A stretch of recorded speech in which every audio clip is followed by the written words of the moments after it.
In this video, I'm going to show you how proof by induction works. Proof by induction is a proof technique where you're trying to prove something is true for an infinite collection of cases. It's often known as the chain reaction proof, and I'll show why that's the case using this example. Here, I have an infinite collection of students staying in an infinitely sized halls of residence. We have rooms 0, 1, 2, 3, 4, and it goes on and on up to infinity.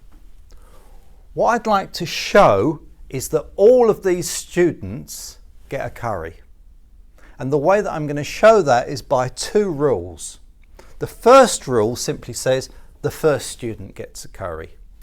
And the second rule says that if one of the students gets a curry, then the student in the room one up from them will also get a curry because they can smell it, think it's nice, and they go out and get a curry too. We can encode that as two rules. We call this the base case, and this is called the inductive case. The base case says the student in room 0 gets a curry.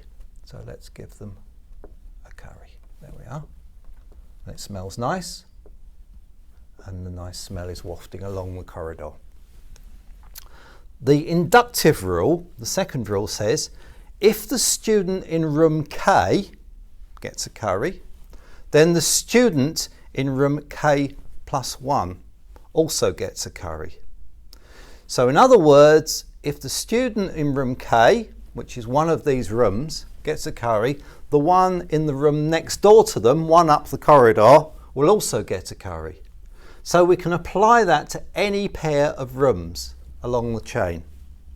So the first one that we will apply it to is when K is equal to 0. K equals 0, so the person in room K, the student in room K, which is equal to 0, gets a curry. That means the person in room K plus 1, that's 1, also gets a curry. So this student also gets a curry. And on goes the smell. We then apply this rule again, now with K equal to 1. So K is 1 and K plus 1 is 2. They get a curry. And so the chain reaction continues. Now K is 2, and this rule says the person in room 2's got a curry, so therefore the person in room 3 also gets the curry. And so on. And we apply the rule again, room 3, room 4. And so on, all the way down the corridor. Because each room has a natural successor, this rule applies all the way along the chain. And that proves,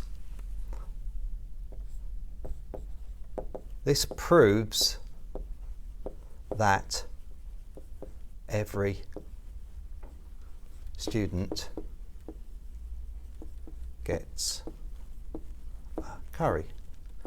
So when I'm doing a proof by induction, what I have to do is I have to prove the base case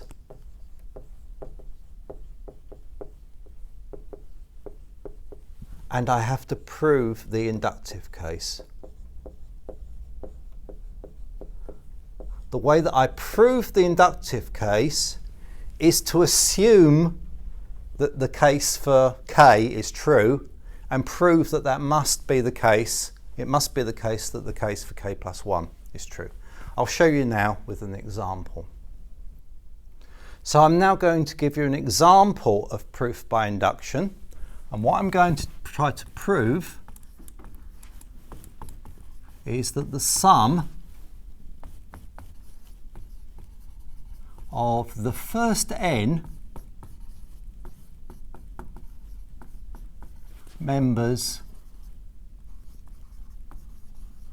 of the natural numbers starting at 1 is equal to a formula, a half n plus 1.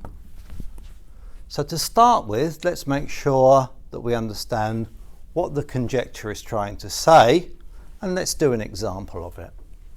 Let's let n equal to 5, for example. So the sum of the first 5 members of n1, well, let's work that out. 1 plus 2 plus 3 plus 4 plus 5.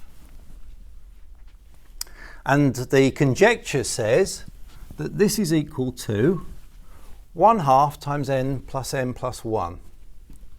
Okay, so if I add these up, I get 15. 1/2 times 5 times 5 plus 1 is equal to, well, 5 times 6 is 30, times 1/2, that's 15.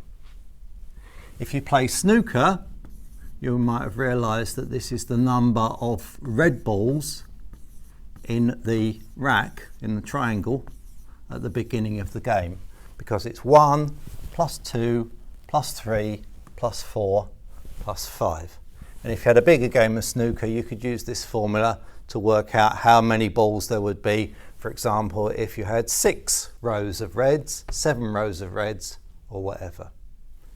So it seems to work, but we've got to try to prove it. And the way that we're going to prove it is by induction, and we can do this because of this. Because we're trying to make a proof over all numbers in the set of natural numbers, we can do it using this chain reaction proof. Because we know that n1 has a first element, 1, and we know that each element of n1 has a natural successor. So 1 has 2, 2 has 3, 3 has 4. So we can make the chain reaction happen.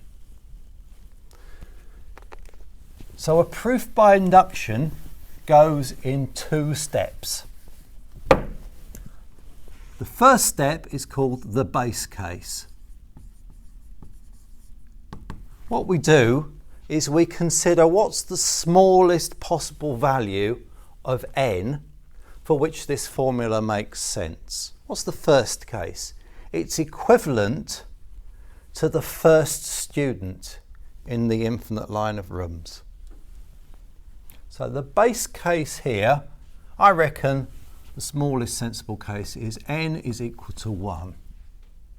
So for that, the sum of the first n numbers is 1, and the formula says 1/2 n times n plus 1, well, that's equal to 1/2 times 1 times 2, so that's equal to 1.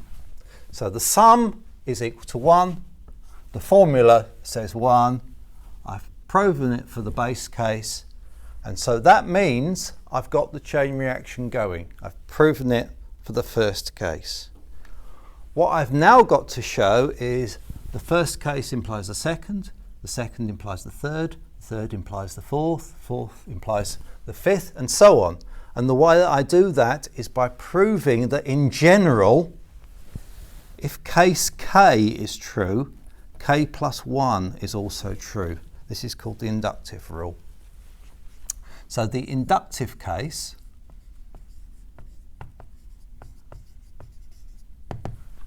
essentially, I'm trying to show that n is equal to k implies that n is equal to k plus 1. So the case for n equals k implies that it's also true for the next case. So I assume true for n is equal to k. What would that look like? So I want the sum of the first k members of n1. That's going to look like this. 1 plus 2 plus 3 plus all the way up to k. And I'm allowed to assume, because I'm assuming the truth of the kth case, I'm allowed to assume that that's equal to 1/2 k plus 1 from the formula. Under that assumption, I need to prove true for n is equal to k plus 1. So what's the k plus 1th case going to look like? Well, it's going to look like this, but then I've got k plus 1 on the end as well. So in other words, the sum of the first k plus 1 members of n1 is going to look like that, all the way up to k plus 1.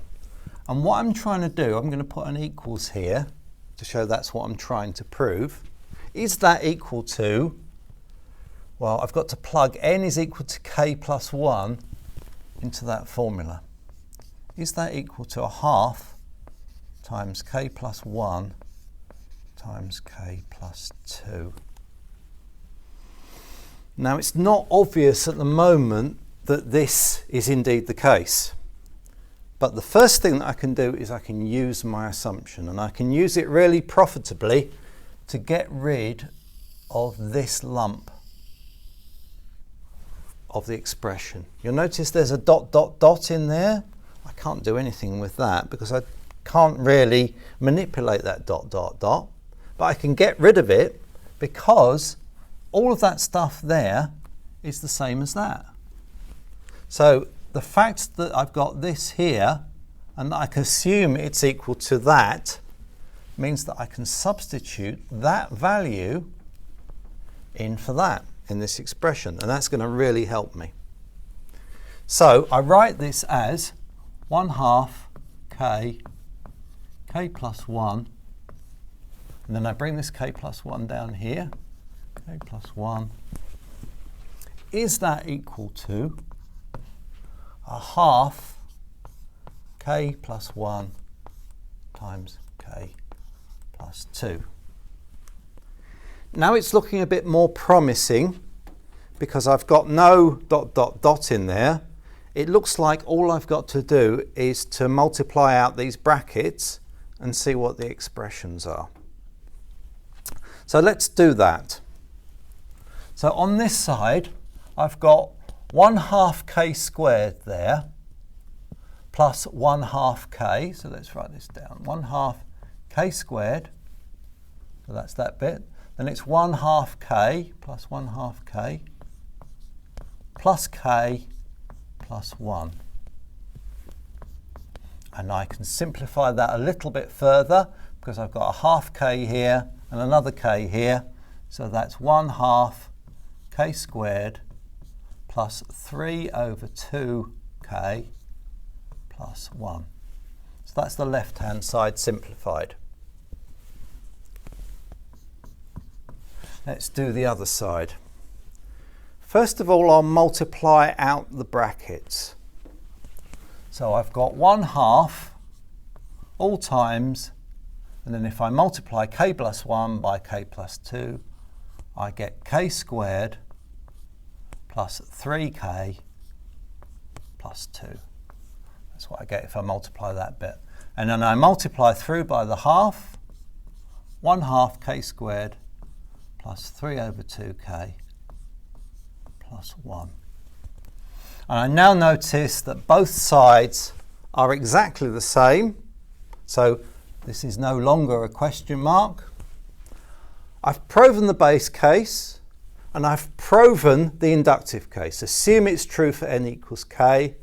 Prove it's true for n equals k plus 1. I've proven that that rule holds. I've proven that the base case holds. So what I've proven is that my conjecture is true for that case, and that one implies that one, and that one implies that one, and that one implies that one, diddle, diddle, diddle, diddle, diddle, and they all fall, a bit like dominoes. So that completes the proof by induction. In the workbook, I've got another example of proof by induction for you to do. It's rather similar to this one. See if you can have a go at it by using this methodology and applying it to the example in the workbook.